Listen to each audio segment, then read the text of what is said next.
Else when you're ready to roll. And anytime you're ready, Gordy. Okay.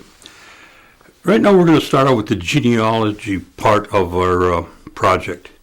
And what I want you to do is give me your name and spell it out for us, please, and your date of birth and the location of where you were born. Okay. My name is Benjamin Ralph Cornelius. I was born on May 24th, 1943. I was the second child of 12 to be born in a hospital. All my older brothers and sisters, except for Eleanor, was born at home. And the So hospital, Eleanor, myself, and Josie were born in a hospital. and the hospital being Bellin, in Green Bay. yes. Okay, spell your name out for us, please, full name. Benjamin Ralph Cornelius, Benjamin Ralph Cornelius, Cornelius. And just for the record, where did I hear them call you Banjo Ben? Where did that come from? Or is that true? That's a nickname I picked up through my dad, I guess. And he used to call me Benjamin Ban. My name is Benjamin. So where did Ban come from? I don't know. Okay. I remember having that since I was what that high, I guess. All right. All right. Give us the names of your mother and your father, and your mother's maiden name, and your brothers and sisters. Okay, my mother's name was Lillian Wheelock, and my dad's name was Anderson William Cornelius. There was two Anderson Corneliuses. One was William S. and William W. And my dad was Anderson W. And your brothers and sisters? Oh, my brothers and sisters, the oldest one is Ella Meehan. She's dead now about since 96. And then there's Dolores Skenador, Harrison Cornelius, Lincoln Cornelius is dead since 57, Frank Cornelius, or Franklin, and then Leonard and Clarence, then Eleanor, and myself, and Josephine. Daver. Okay. Now, do you remember your grandparents at all? Very little. The only one I remember a little bit was my grandfather. He was crippled as long as I knew him. I've only known him till I was about 3 or 4 years old. Then he died. He was, I think, about 71 or 75 when he died, which is pretty old for back then. And do you remember his name? Grandpa. His real name was Mason. Mason Uwalak. And do you remember your grandmother's name? No. No. Okay. Now this was on your father's side. Okay, this was on my mother's side. Oh, your mother's side Yes. does. Okay. On my father's side, I don't know any of those parents. They were both dead when I was born. Now, where did your parents reside with that you can remember? Okay, before I was born, they lived in a little log house south of where I'm living now, where Ray Road goes south off of H, and then it takes a bend. Well, if you go straight at the bend there, they had a little log house located in there. And then after they marriid for, I don't know, a number of years, they lost the house through taxes. And then they bought some property from, I can't think, Jesse Cornelius, that lives over in H there on top of the hill. They bought 10 acres from him, and that's where the old homestead is now. Used to be homestead. It's tore down. My brother has a double wide in there right now. And who's that?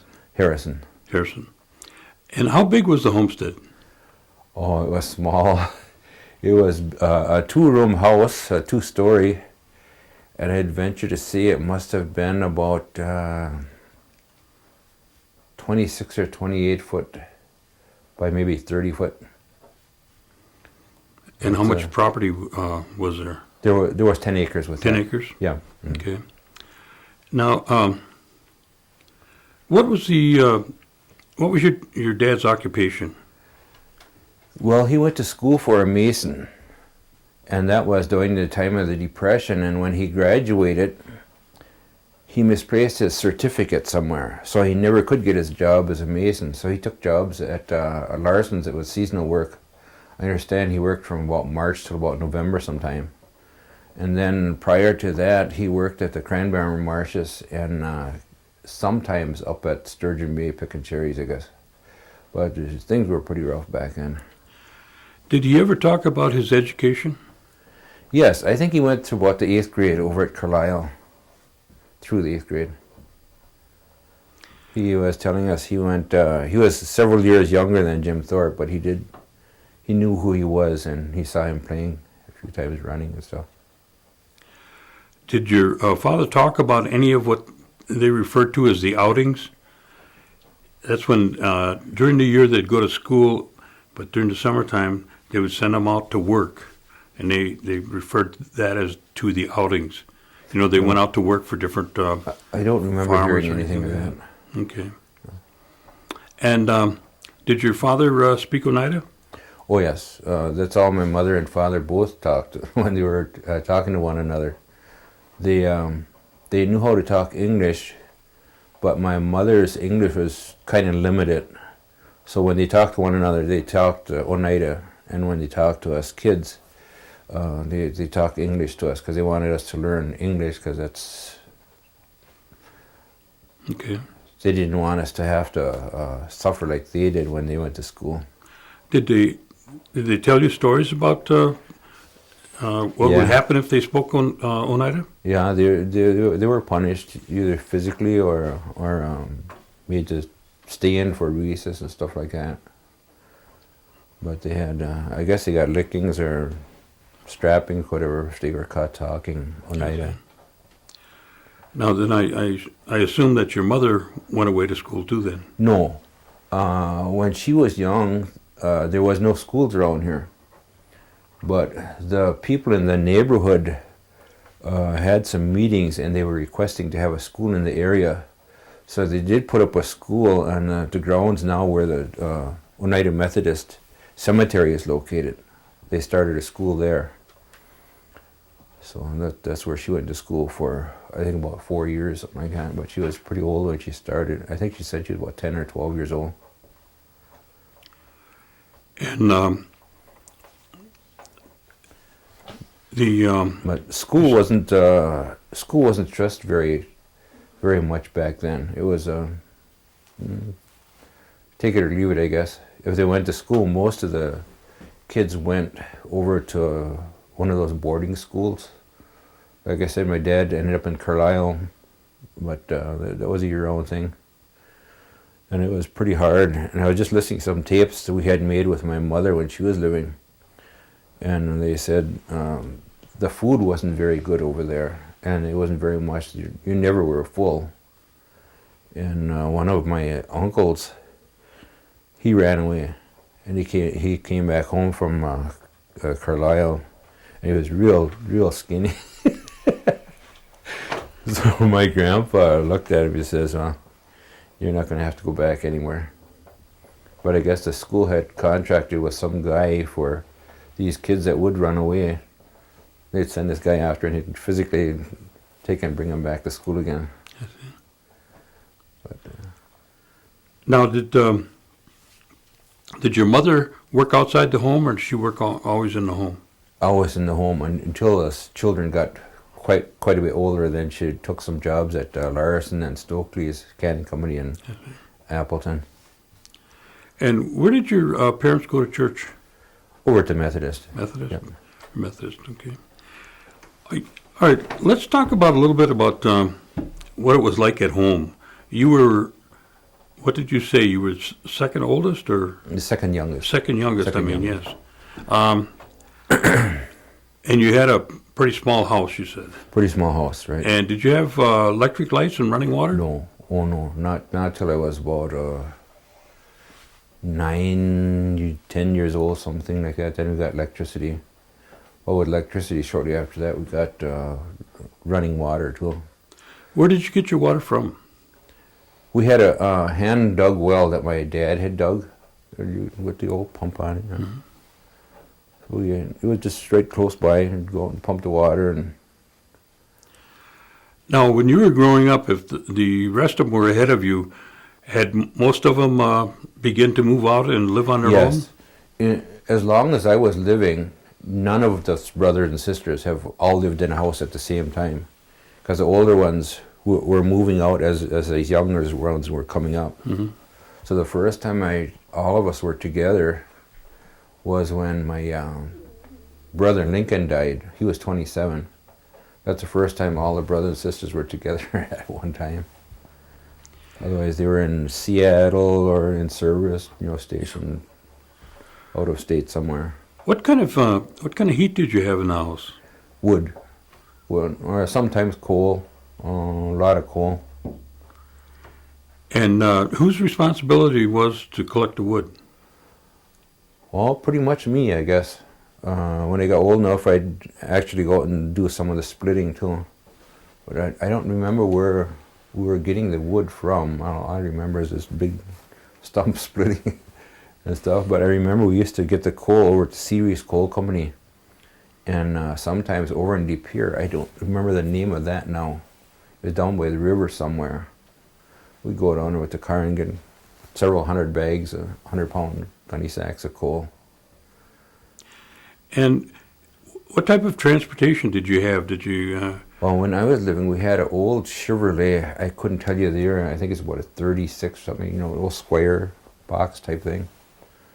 We've always had a vehicle all my life. And where did your parents do most of their shopping? My parents did some shopping in De Pere. Most of the shopping was in De Pere until when we got in later years. Then they did shopping at Freedom. But Freedom wasn't a very friendly town with Indians when I was young, I guess. Explain to me. There was a lot of prejudice over there. So you went primarily to De Pere. Yeah. Mm-hmm. What about was Van Geem's and Moss's open then?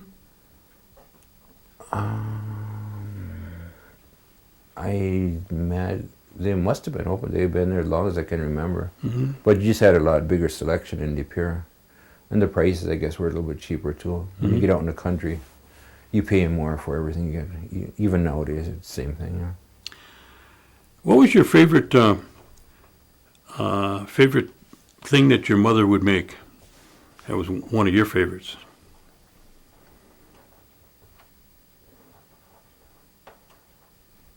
Or maybe there's more than one. Maybe mashed potatoes. Well, we grew up with potatoes. It was always boiled potatoes. Every meal, you knew you were going to have boiled potatoes. So on special occasions, we'd have mashed potatoes. Man, it was like eating ice cream then. You get the gravy, and that was a big treat. Did you have any livestock around the house? Yeah, we always had pigs and chickens and sometimes ducks. And that's what we relied on for meat over the wintertime. And every year we would buy a bunch of chicken, a couple hundred chicken, and raise them for eggs and sell the eggs what we didn't need. Sell meat sometimes. What about a garden? Did you have a big garden? We always had a garden. Oh yeah, big time. Mm-hmm. I remember it must have been about 30 yards wide and ran all the way from the house right up to the road. We're talking about 150 yards on one side of the road. Then the other side, it was only about maybe 20 yards. But that kept me busy. And I learned young how to hoe. I was a good hoer. I remember anytime I wanted to do something, first you got to hoe so many rows, and the neighbor kids would come over. Let's go play. Let's go swimming. That was about half a mile from the house, or a quarter mile. Ma, could I go swimming with the boys? Well, first you got to hoe so many rows, and I had to do it good. One time I figured, well, I'm going to cheat.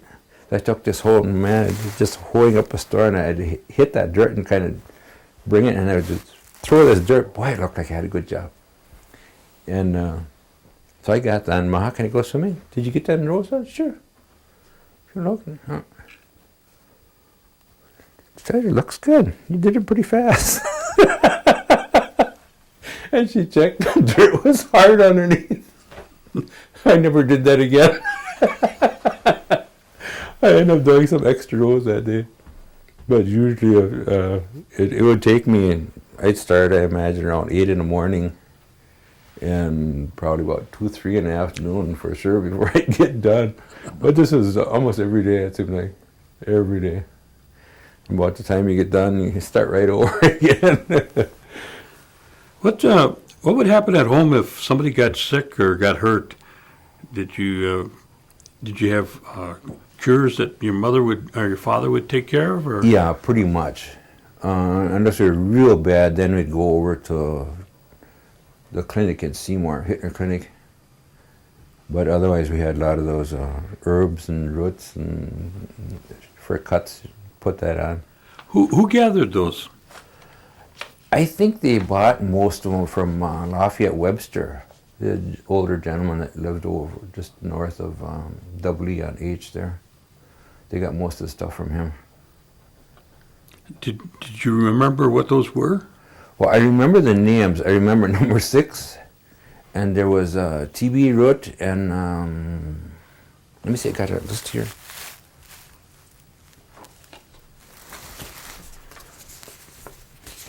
I marked it down so I wouldn't forget, and I probably can't find where I put it. But there was 4 different things. Sweet flag, number 6. TB root. That's pretty much all I can remember right now. Do you still use those? It's hard to find anything anymore, but number 6 I used once in a great while. The last time I used it was probably about 2 years ago. Where do you go about getting it, and what would you look for if you were trying to gather I it? wouldn't have any idea what to look for. I never saw the plants. Oh, you just have myself. to go to somebody else? Yeah. Mm-hmm. Okay. I would imagine June Hank would probably have that stuff. Mm-hmm. So you don't gather any yourself at all? No, I never did. Okay. I have no idea what the plants would look like. Tell me what a typical Sunday would be like at home. Now or when I was young? When you were young? When I was young, well, I'd get up and eat breakfast and get cleaned up and good clothes on, go to church, go to Sunday school and come home. Sunday was pretty easy. We'd have a good meal every Sunday. And maybe go swimming or play with the neighbor kids for a while. Until I was, well into grade school, the only people that I knew of were my cousins that lived next door, Joe's kids and that, and we pretty much played them, and Johnson's. But I didn't know of any other kids in the area. Mm-hmm. Now, what would be a typical holiday like Christmas? Give me what that would be like for you at home. Okay, that would be, get up and extra early.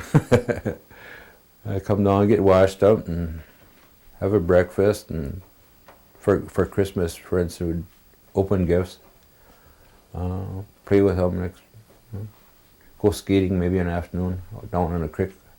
We always had hockey. That was our pastime all winter long.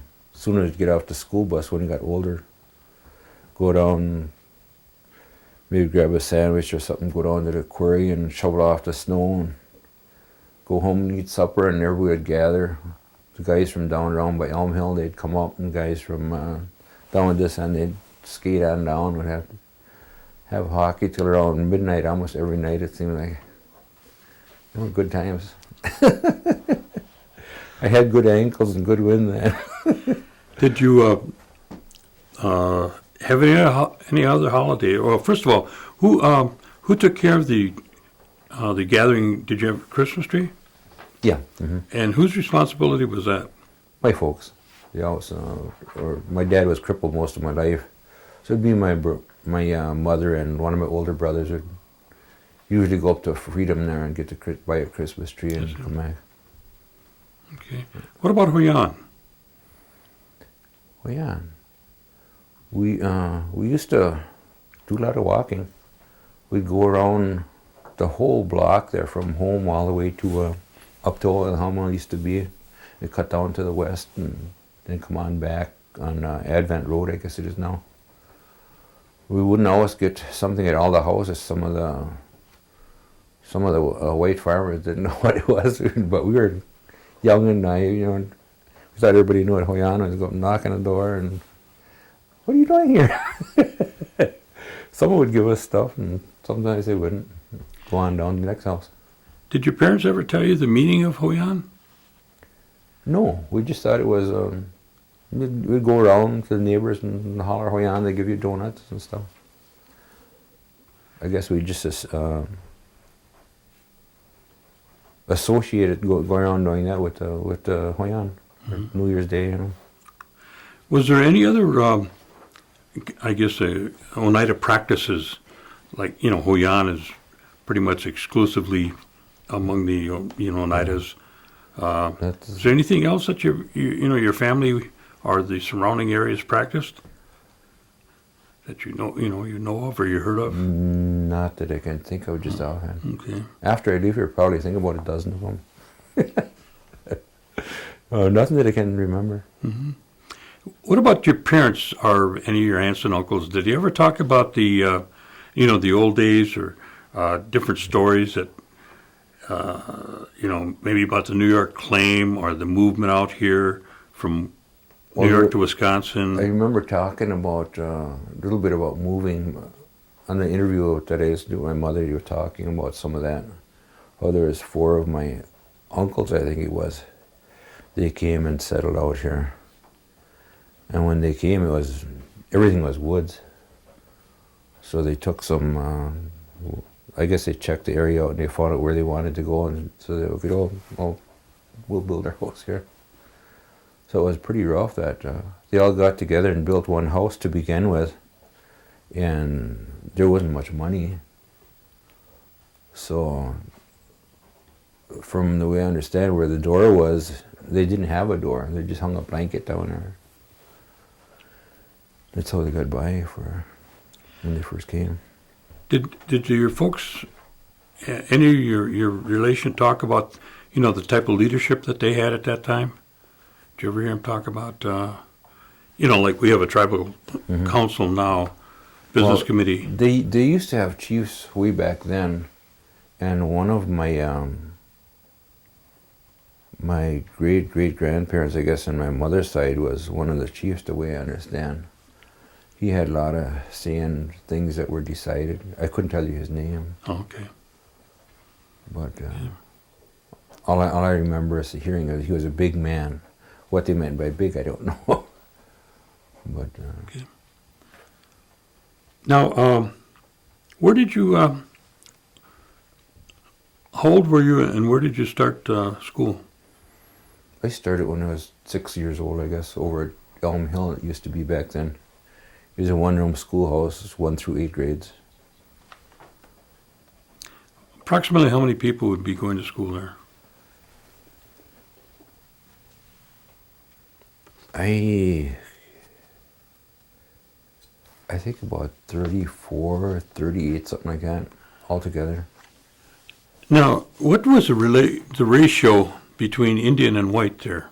Because most of them would be from Freedom, right? No, there was very few whites there, as a matter of fact. I don't think there was maybe half a dozen white people. The rest were all Indians. Hmm. There was Wayne Chapman and his sister, and then Norman Austin's kids, and then there was some Best's kids, and then later on Bonnie Cho and her sister came, and Tom Murphy. But that was pretty much it. Now, taking you to grade school, from there, where did you go to school at? Then I went to Freedom High School. Freedom High School. Yeah. All right. Tell me if there was any change going from, a rural Elm Hill to a high school in Freedom. Oh yeah, big change. Can explain a little bit. In to the us. grade school, I knew everybody You know, they're all local people, or, cousins or whatever. And then when I went to high school, I knew almost nobody, just the people that went to high school with me. It was rough. It was a big. I was thrust into the middle of this big, humongous school. It's actually a real small school, but when you go from a one-room school to about 30-some people, and you got a couple of hundred people, 2 floors, it seemed huge. But it's right now. These kids that I were raising there, they go there, and it's a small school. It's been built out a couple of times. It's still a small school. And how was the relationship? Was it still Indian and white? Was it? It wasn't too bad. There was prejudice, but not like it used to be years before. And each generation gets a little bit better, but it's not gone. I don't think it'll ever be gone totally. Mm-hmm. It's always going to be there. And what was your involvement in school? Was it on a scale of 1 to 10? What was it? What do you think it was like for you? Being good or bad? 10 being good. 10 being good. What a 4, I guess. Yeah. But the only thing I really got involved in was the band. And Banjo, right? maybe that's had something to do with it. Sure, I played the trombone. I was pretty darn good too. I'm losing my train of thought here. Well, how long were you in band? For an hour, all through high school. all 4 I years? started when I was in the 6th grade, I think, at Elm Hill. The teacher from the high school would come on down once a week, and I don't remember how much the lessons were, but anyway, it was a lot of money, so I knew I didn't dare quit. So I practiced it very diligently, and I was good. I went you to were state 1 year. well accomplished when you got into high school. Oh, yeah. I didn't realize, but I would have liked to have been a music teacher, I think, because I really enjoyed that. And then my last year, I talked to the band director, and I asked him what I would have to do it. He said, well, you'd have to learn several different instruments. He said, it's pretty late to start now, but I started one anyway. I got pretty good at baritone, too. But it just happened that it was the same kind of music that I was using for my trombone. It was bass clef. Otherwise, everything else is treble clef. Anything else you play is in treble clef. And I got fairly accomplished with the baritone too. But I realized there was other kids in school that were so much more gifted than I am. I felt kind of intimidated. Some were playing about 4 different instruments. They were good players. So I kind of backed out on that. Were you involved in any curricular activities at school besides band? No, not really. Back when I was going, they had, it was kind of a different schedule. Instead of like now, you'd have, say, maybe 5 classes or whatever. You start 8 o'clock in the morning, you go through all year long. You got the same class at the same time. Back when I had them, they had a floating class, like, and Monday it would be up here, the first period.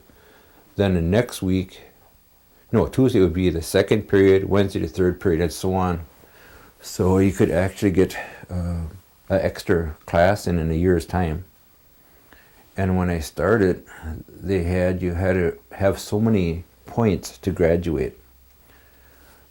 So my first 3 years, I didn't have any study halls at all. Everything were classes because I wanted to get out of school. And I figured in my senior year, I'd only have to go like about an hour or 2, and I'd be done to graduate. Well, when I graduated my junior year, they changed that. You can't do that anymore. So in my senior year, I had all goof-off class, a bunch of study halls and stuff that I would have never done. But I had to be there all day long. What was it like for you as a teenager in terms of, recreation and work? During the summers, did you work out or? Well, yeah, I worked for the neighbor farmer. Whatever he had to do, haying, trashing, then we'd go around touring the other farms too, and doing the same, you know, for the exorbitant fee of $3 a day. That kept me on gas pretty much. And what kind of recreation activities were you involved in? We played a lot of volleyball up at, used to be the old, in the cemetery there by the Methodist. They had a concrete slab there behind the parsonage, used to be. And we were playing there all the time. Not only for MYF and church functions, but almost every night the people would gather there. When it was warm enough, you know, we would play late into the year. A lot of volleyball, lots of volleyball.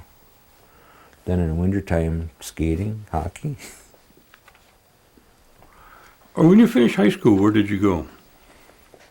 I wanted to get a job and make some big money, live good.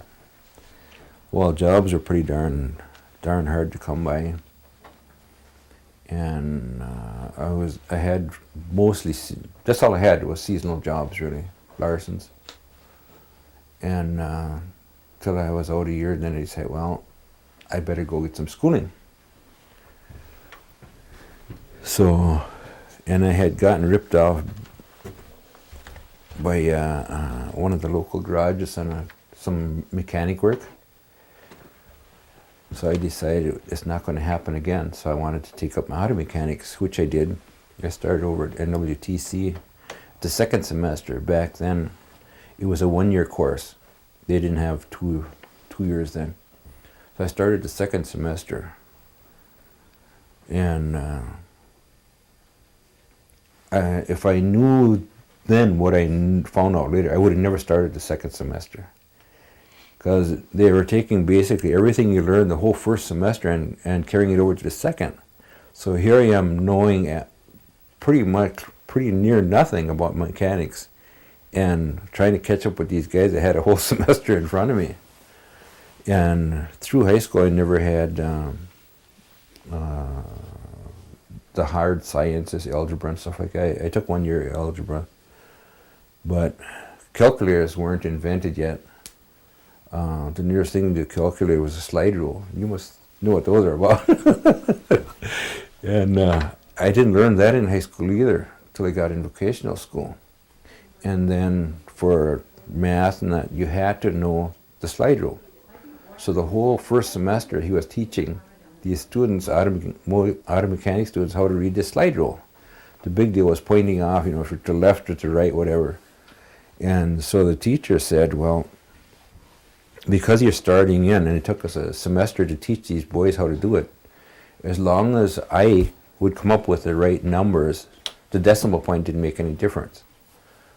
So that's how they graded me for the first couple months till I started catching on. You know, left is so many points this way and right is so many points that way. But every night I was studying till minimum of midnight, sometimes 2 o'clock in the morning, trying to catch up. They were pushing a lot of homework on you every night. This was, even on weekends I was studying. And I was married already then with 1 kid. So studying was at a premium, but you kind of learn to tune things out and concentrate on your studies. But I remember a lot of times falling asleep at the table and way. I suppose I should have just went to bed, but you got to have the stuff for the next morning. So I hit the books again some more. But I made it. And where'd you go after that? Well, things were still pretty rough then. So I never could get a job as a mechanic as such. I tried all over Green Bay and De Pere, all the gas stations and stuff like that, and some of the larger automotive dealers. And every place it was the same. Well, if you got experience, we'll hire you. But nobody hired me because I didn't have the experience. Go and get a job and work at a week at a gas station. Then you have experience. Come back, we'll hire you. So I gave up and I went down to Milwaukee. I looked for work down there, and I got a job at Heiser Ford then. Like a lot boy, you know, just shuttling cars back and forth and giving a wash job, maybe oil change and tire change once in a while. on the cars that would come in. But I didn't like Milwaukee. It was too big, too busy. And so I was always looking for a job back home here, and I heard there was an opening in a foundry, so I put my application in and they hired me. First chance I got, I came back home. Never looked back. And what was the place at the foundry that you went to? Nina Foundry. Nina? Yeah. And when I did you- didn't last there very long. I think it was about half a year or something like that. Then I don't even remember where I went from there. But I hopped around from job to job for a long time. I got some training for a machine shop work, that OJT project they had years ago. And I had some welding I did for a while. Then I worked construction, pouring concrete. Yeah. Then I worked there for quite a few years, and I kind of liked that work. Then I worked my way up from a laborer. I became a mobile equipment operator. I was working everything from these little bugs, with the hard wheels, and then the outside yard bugs, bigger ones, and we went up to, I think, 24 tons, humongous ones. Then we ran truck cranes, or I ran truck cranes. That I really enjoyed. It was like a big four-wheel drive tractor type thing with the extending boom on. I was a natural at that. That was fun. I really enjoyed going to work then. But they went belly up, and I was back looking for a job again. So then, I think from there, where did I go? I think I worked for the housing then, about 6 years, and got tired of that, and I worked as a security guard for a while, and then I worked as a motorcycle mechanic in Wrightstown. But then I had a chance to work in Denmark. So I took that job down there. I was running the water department for 25 years. Then I retired back in May of 05. 5. Now, you said when you came out, you were still going to school when you got married. Yeah. What year was that? 63 and 4. I got And married in 63. what's your wife's name? Geraldine. Geraldine It used to be Johnson. Johnson? Yep. Is she from around this area? She's from up around O'Connell area. O'Connell? In that way, yeah. And how did you run into her? Or did she run into mutual you? friends. She was riding on a motorcycle with a friend of mine, and my girl at the time was riding with me, and we kind of went our own ways, and we started going with the other girl. So I ended up getting married. She liked your motorcycle better. She liked my motorcycle. I didn't even have it. It was my brother's. But now I got a lot of motorcycles. She doesn't ride with me anymore. No. She hurt her back in a car accident about 86 somewhere. Did how many children do you have? 3. 3. And their names? The oldest one, Richard, and then Patty, and Annette. Annette is my baby. She's 35, going to be 36. And then we started over with these 3 kids we got now. We started fostering back in, I think about 14 years ago. So down through the years, we took in over 30 kids. Wow. And with these 3 we got now are actually my oldest sister, Ella, to her grandkids. But the parents are dead, and long story. Anyway, we ended up with, we're their guardians. So they're going to be with us for a while. Did your wife work out of the house, or mostly? She take did care of after our baby started school. Then she worked out. Mhm. She was working as a cleaning lady for a while. Then she worked over at the nursing home here, Anna John Nursing Home. Then she got in a car accident and never could work since. Okay. And what kind of hobbies do you have besides the banjo? And the motorcycle. I like to ride motorcycle now. I enjoy working on them, but unfortunately I bought BMWs and you don't have to work on those. And no, I love to ride it. I'd ride it every chance I got if I could. Unfortunately, the kids and the wife sometimes have something different to say about it. But I enjoy hunting, gun hunting, bow hunting. I used to do a lot of that, but my health, the last about 3-4 years, it doesn't let me do that. But I just had rotator cuff surgery back in October. That's right. And I'm rehabbing from that, so hopefully I'll be able to hunt again maybe this year. How long have you been singing with the singers? How long have you been singing? I think I've been singing since I was about 6 years old. But with the singers, I'd say maybe 12 years, something like that, 10, 12 years. Mm-hmm. I didn't sing with him as much when I first started as I do now. I'm there pretty much all the time. But it's kind of a dying art now. I remember when I started, I was one of the youngest ones. I felt really out of place. And now I'm one of the older ones. And there isn't many people younger than me that's singing. So I got a charge of it about 6-8 years ago. We had one of the foster kids. They had grandparents' day up at the Norbert Hill Center here. And so before we had our meal, all these little kids come out and they're singing these Indian songs. And it was kind of comical because there are these guys that are singing like this, you know. They had the words down, but the tone wasn't there to go with it. But I was pleased to hear them. That made me feel good.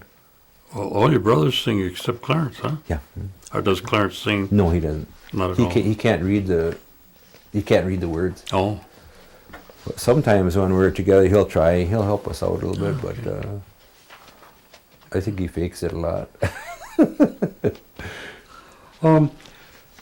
Give me your opinion on the from when you were starting out looking for work and things that were happening, and what the tribal government at the time until what's presently going on today.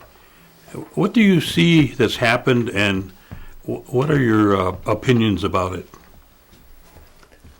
Well, when I was starting out, the tribal government was real small. There were a lot of it was volunteer work, the way I understand. If you worked for the tribe back then, there was very little money to be made. There wasn't all these big projects like they got now and big departments and stuff. And it's a good thing that they grew like they did, that they are as big as they could. But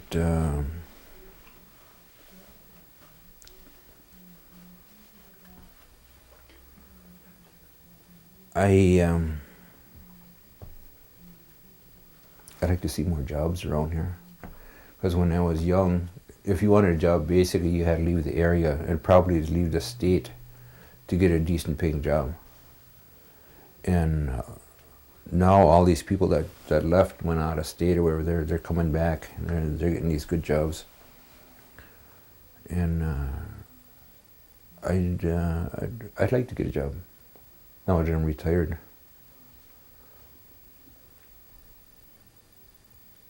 Because I didn't realize when I retired how much insurance was. It's taken a majority of my pension. What's your opinion on the per capita payment? I think we should get more, a lot more than what we are getting. I maybe should just keep my mouth shut. I think the tribe is spending some of their money kind of foolishly, but I'd rather not say what my feelings on that. Sure. But you hear a lot of these other tribes, they're getting thousands of dollars every month, And some of them, they don't even employ their own the tribal members. Just a gimme. I could live in a couple $1,000s a month. That's a lot more than I'm living on now. And I've got these 3 young kids. They're going to be with us for quite a few years. I forgot to ask you, how many, you had 3 children. Yes. How many grandchildren do you have? Our oldest Richie has got 2, and then he got remarried. He's got 2 more. Then Patty's got 3, and she got remarried, and we got 4 more there. And then our youngest one, Annette, has 1. So. And do you have any great-grandchildren? No. No? Not yet. Not yet. Better not be around. Well, you know. I'm old enough. I'm great enough for it is. What kind of recommendation do you have for the youth coming up?